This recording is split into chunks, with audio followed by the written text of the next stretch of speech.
Cordial saludo, estimados profesionales en formación, en ingeniería financiera y en contaduría pública. Muy bien, esta semana número 7 avanzamos hacia el tema de la planeación estratégica. En esta medida pasamos del proceso administrativo, donde en semanas anteriores visualizamos casos como los de Toyota, Google, Microsoft y otras compañías, Coca-Cola, Pepsi, en las que entendimos la forma o algunas acciones que dentro de estas compañías se asociaban a alguna de estas etapas del proceso administrativo.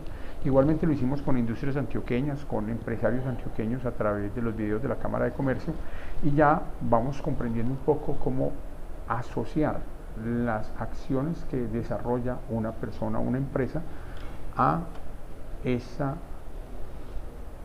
esquema de acciones y de actividades. Pero algo importante que muchos detectaron en esos videos es que la planeación se convierte en un elemento fundamental que determina el éxito de las organizaciones. No solamente en aquellos tiempos, de pronto un poco lejanos en el caso de los videos antioqueños, o en tiempos más cercanos en algunas compañías, el asunto es que la planeación es la etapa que más tiempo toma.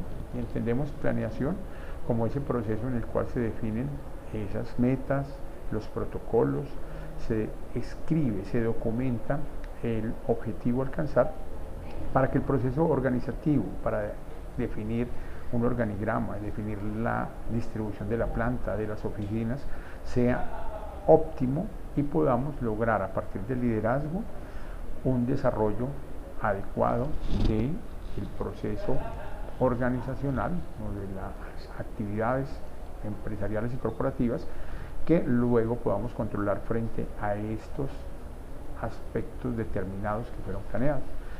Este proceso administrativo ustedes lo van a ejecutar desde la ingeniería o desde la contaduría como PHBA, planear, hacer, verificar y ajustar, pero esta P es la que adquiere relevancia en esta etapa. Y adquiere relevancia porque en la medida en que podamos invertir tiempo, claridad, detalle en la planeación, todo lo otro girará en torno a un proceso controlable y que pueda ser mejorable de manera ostensible en el tiempo. Listo. Entonces, entendemos la organización también como un modelo en el cual interactúan la estrategia como conjunto de acciones que me llevan a desarrollar una ventaja competitiva, una diferenciación, una ventaja sobre mis competidores. Esa ventaja tiene un cómo desarrollarse, y ese cómo se desarrolla me define una estructura, una forma física y de flujo de acciones y jerarquía, que también lo intangible me da una estructura, un organigrama, me da una organización, y que en conjunto con la cultura, con los rasgos de valor de las personas, con la relación entre los seres humanos, me permite alcanzar el objetivo estratégico, los objetivos estratégicos. En esa medida entonces pasamos a reconocer a un personaje que ha escrito en esta temática, como Michael Porter, profesor de Harvard, que desde la década de los 70 ha aportado interesantes documentos, libros acerca de la ventaja competitiva, el desarrollo de esa ventaja competitiva. Y cuando hablamos de ventaja competitiva estamos hablando de uno o varios objetivos que me diferencian, que son ese qué, eso es lo que me diferencia, y cómo se logra esa ventaja. Entonces, cuando hablamos de estrategia, planeación estratégica, estamos hablando de cómo logro identificar ese qué, cómo logro identificar qué me va a diferenciar y cómo hago después de identificado para alcanzarlo. Cuando estamos hablando de eso, entonces estamos hablando de la ventaja competitiva y de la planeación estratégica.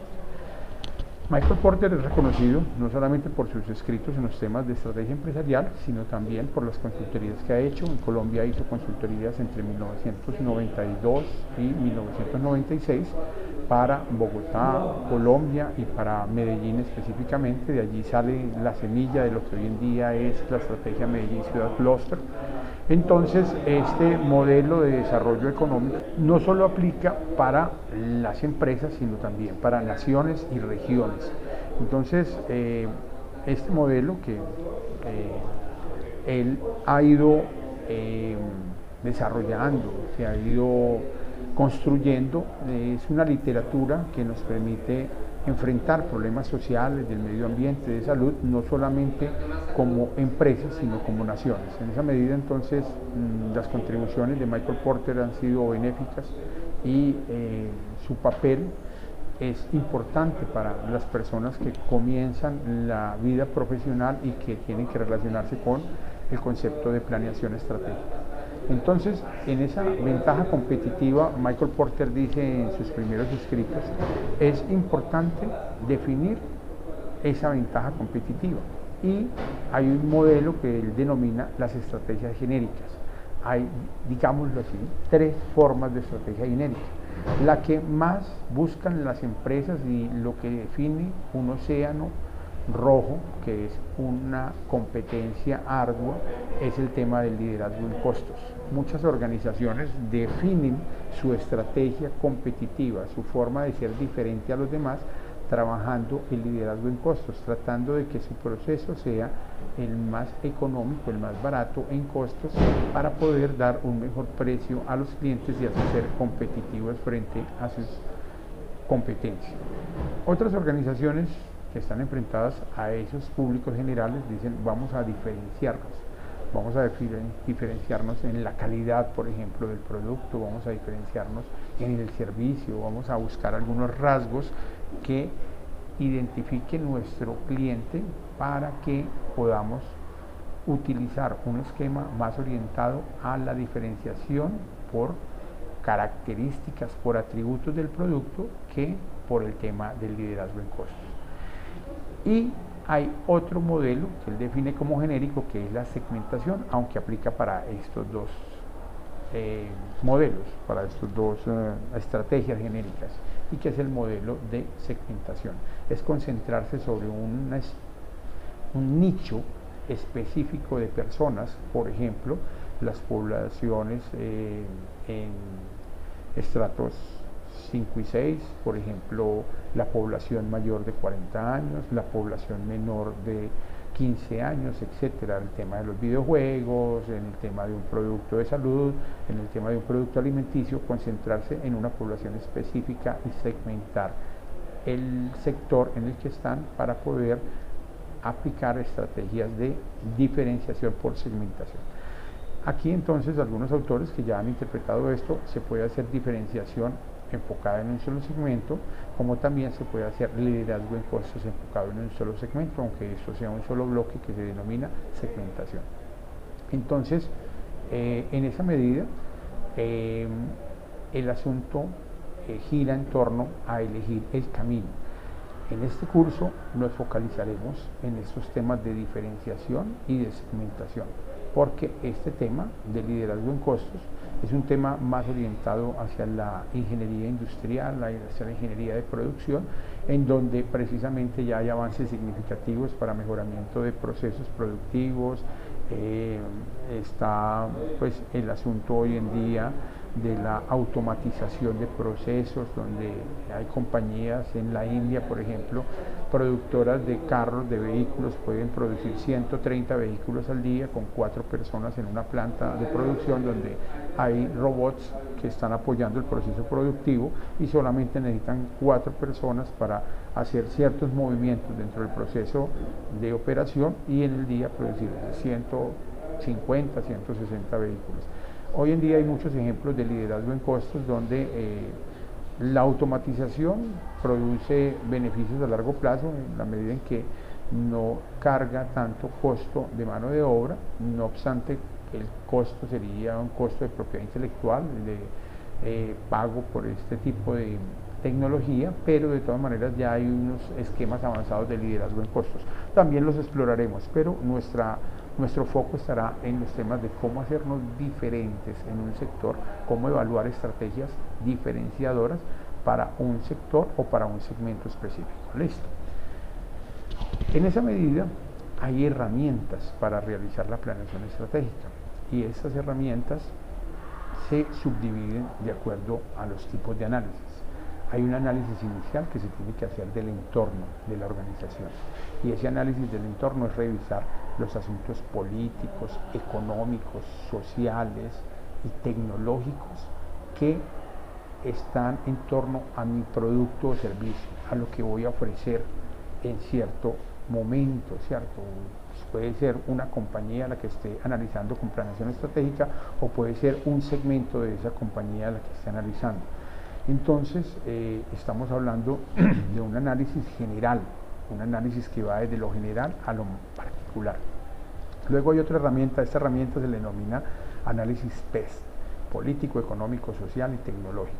Ahí también hoy en día pues hablan de peste, ponen lo ambiental, ponen lo legal, etcétera, etcétera, pero realmente con el nombre genérico nos podemos entender y encontramos que es suficientemente general y amplia para revisar aspectos del entorno. Hay otra herramienta también diseñada por Michael Porter en uno de sus libros que se denomina el diamante competitivo.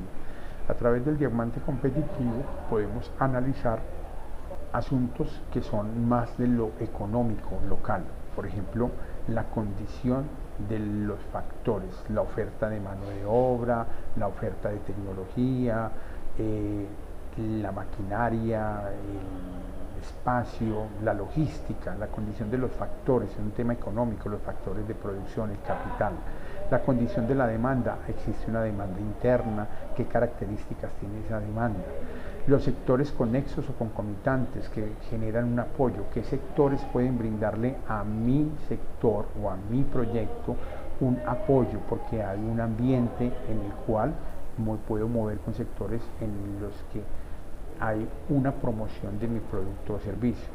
Está también entonces la mezcla de esto que determina cuál es la estrategia, estructura y rivalidad de la empresa o del sector, cuáles son los esquemas de rivalidad que se dan en ese sector específico, cuál es la competencia que hay allí.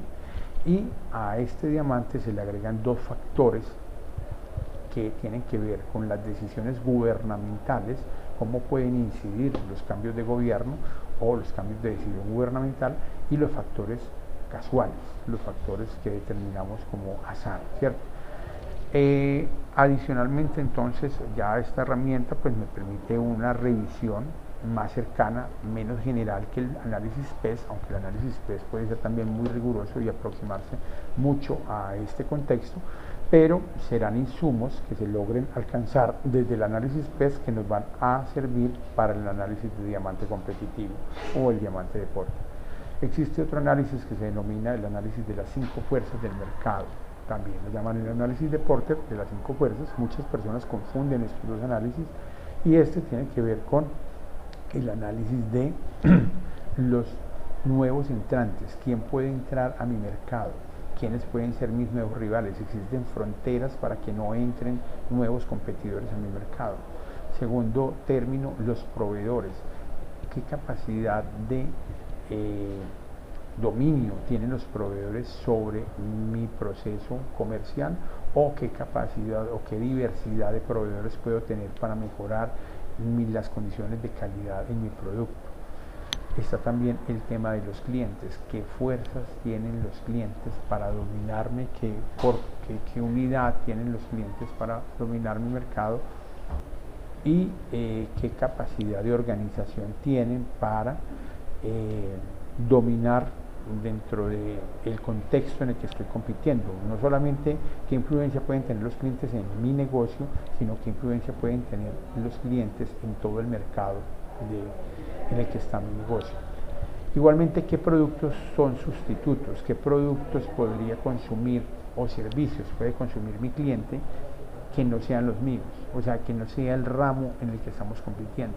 Supongamos el mercado de la arepa, el mejor ejemplo es el mercado de la arepa, que no se lo esperaba hace 10 años cuando le aparecieron las panaderías a un costo muy interesante y entró como un producto sustituto. No es la arepa, es un producto hecho de otra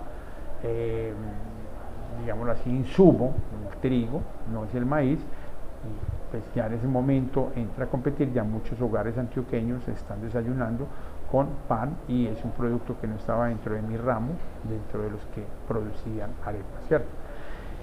Eh, el quinto aspecto tiene que ver con la rivalidad en la industria, y ese aspecto es uno que se define a partir de la interpretación de estas cuatro fuerzas anteriores.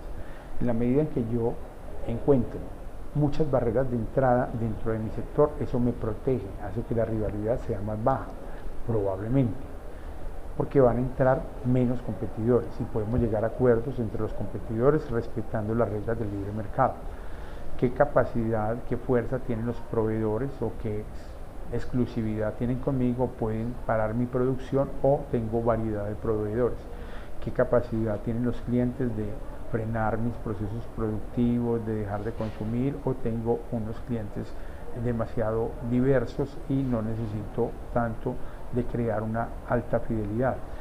¿Qué productos sustitutos hay en un entorno en el cual puede surgir un intercambio por ese producto de parte del consumidor? Eso define la rivalidad en la industria, cómo se comportan las empresas que en el momento están allí compitiendo.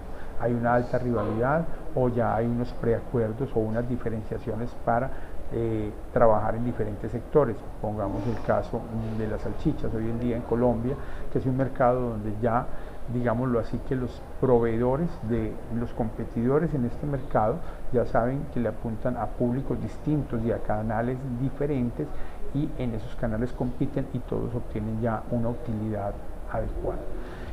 Existen otras herramientas como las 7 S de McKinsey, que es una herramienta para analizar la estrategia, la estructura, el personal y otros elementos que me permiten revisar en un entorno organizacional o mezclar ese análisis externo para hacer un adecuado análisis de entorno. También hay un análisis interno. El análisis interno cuenta con unas herramientas, una de ellas fundamental, que es, digámoslo así, la herramienta reina dentro del análisis interno, que se llama benchmarking.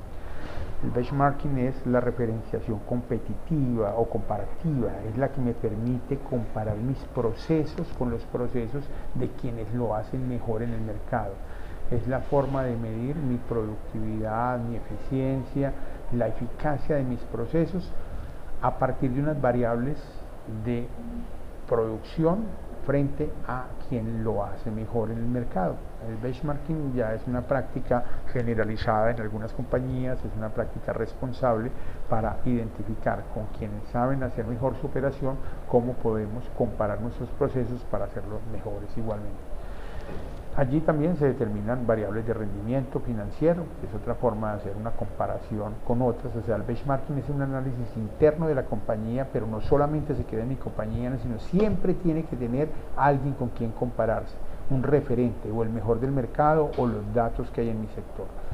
También hay formación del talento humano como herramienta de análisis interno, mediciones sobre clima organizacional que se tienen que revisar no solamente con base en mis propias mediciones de una sola ocasión, sino que tienen que tener revisiones en el tiempo, mirar cómo el talento humano ha evolucionado en su formación, cómo el talento humano ha evolucionado en su armonía, en su clima de organización, en la clima organizacional, la forma como se sienten dentro de la organización. Entonces, en esa medida, el análisis interno lo que busca es identificar cuál es mi posición actual dentro de un contexto, un conglomerado de empresas con las que yo me puedo comparar, empresas o procesos. Ya cuando veamos un poco más a profundidad el concepto de benchmarking, vamos a entender que no solamente es un asunto de compararnos con empresas similares, hay oportunidad de comparar procesos con empresas que no hacen lo mismo que nosotros. Todo esto se reúne como elementos de recolección de planeación estratégica, análisis externo y análisis interno, o análisis del entorno y análisis interno, para complementarse en unas matrices que en algunas ocasiones las llaman DOFA o FODA, pero esas matrices que en ocasiones las vemos como llenas de cosas a la ligera, no se llenan a la ligera. Hay que llenarlas de manera muy detallada con todos estos elementos para determinar qué oportunidades y qué amenazas me trae el entorno con base en las características de mi situación actual de producto, es decir, cuáles fortalezas y cuáles debilidades tiene mi producto o mi proceso. Entonces aquí cabe lo del análisis interno, aquí cabe lo del análisis del entorno o externo, y en esa medida vamos estableciendo estrategias específicas para aprovechar las oportunidades del entorno utilizando mis fortalezas, o para utilizar mis fortalezas para mitigar amenazas del entorno, o utilizar las acciones necesarias para mitigar mis debilidades frente a oportunidades que podría obtener si logro fortalecer estas debilidades, convertir estas debilidades en fortalezas o mitigarlas, y en qué momento también debo identificar puntos críticos que debo cerrar en mi organización o que debo estar muy alerta porque son debilidades frente a temas que me causan amenaza. ¿Listo? En esa medida entonces ya tenemos unos insumos para esa planeación, y esa planeación me lleva a esto, a estrategias, y esas estrategias tienen que estar plasmadas en visiones. Una visión desde el punto de vista financiero, una visión desde el punto de vista de los procesos internos, una visión vista desde la perspectiva del consumidor, del cliente, y una visión desde el aprendizaje y el desarrollo de la organización.